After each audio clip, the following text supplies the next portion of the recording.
Breaking inputs coming in. A reaction, in fact, from Shivraj Singh Chauhan, who has hit out at Rahul Gandhi. Shivraj Singh Chauhan said Rahul and Congress insulted Baba Saheb. They blocked Baba Saheb's memorial construction. We have Meenakshi joining us from the newsroom with more details on that post. Yes, Meenakshi. Well, absolutely, Swati. So I have that post for our viewers. Without much ado, let's read it for our viewers. Shivraj Singh Chauhan, in some summation, basically daring Rahul Gandhi to visit the memorial of Baba Saheb Ambedkar, saying that this is a memorial which has been constructed by the BJP. He says that Mallikarjun Kharge ji और राहुल जी आप उस मऊ में हैं, मऊ में भीमराव अम्बेडकर जी की जन्म स्थली पर एक भव्य स्मारक बना है जो भाजपा ने बनाया है, उसको आप जरूर विजिट करिए. So that's a dare to the Congress to visit this memorial, and then later on he goes on to take a jibe at the Congress party, saying that this particular memorial was delayed because of the Congress. Madhya Pradesh में आजादी के बाद कई दशकों तक कांग्रेस की सरकारें रही, लेकिन कांग्रेस ने उनके जन्म स्थल पर ना तो कोई आयोजन किया, न ही कोई स्मारक बनाने की कल्पना करी. So basically saying that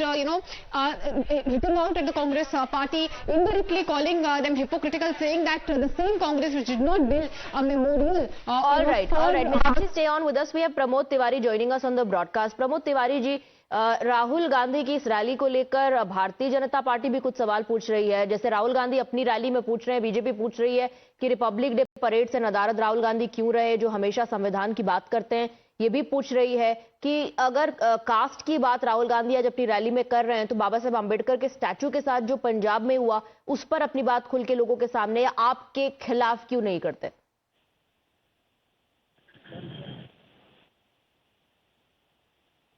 Pramod Tiwari ji, क्या आप मुझे सुन पा रहे हैं? हाँ, मैंने सुन लिया आपको जी. राहुल गांधी जी और पूरी कांग्रेस पार्टी उनके नेतृत्व में कास्ट सेंसस पर वचनबद्ध है और हम सरकार बनने पर उसे लोकसभा और राज्यसभा दोनों जगह पारित कराएंगे और उसे कानून का स्वरूप देंगे. ये बात मैं बहुत स्पष्ट कर देना चाहता हूँ.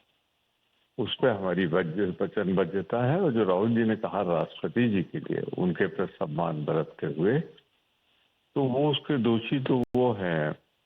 प्रधानमंत्री जी अगर आगे बढ़ के स्वयं आगे हो जाते हैं और नहीं कर रहे हैं, लोगों को आगे नहीं कर रहे हैं, हमारे राष्ट्रपति जी की जगह खुद प्रधानमंत्री जी बैठ गए, उस अवसर पर उन्हें बुलाया नहीं, तो जो अनुचित है ना, सम्मान नहीं है, ये ईश्वर के प्रति आस्था नहीं, श्रद्धा नहीं. लेकिन प्रमोद तिवारी जी, आपने मुझे सुना और मेरे सवाल का जवाब आप नहीं दे रहे हैं.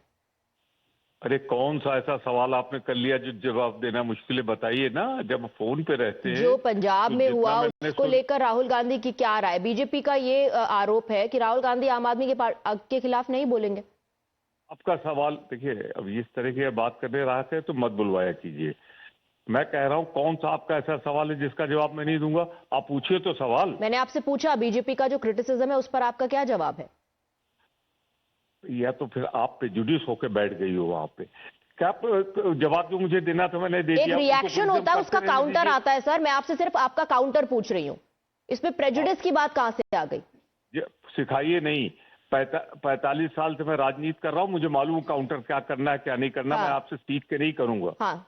जो बीजेपी कह रही वो झूठ बोल रही है. ठीक है, बहुत बहुत शुक्रिया प्रमोद तिवारी जी हमसे बात करने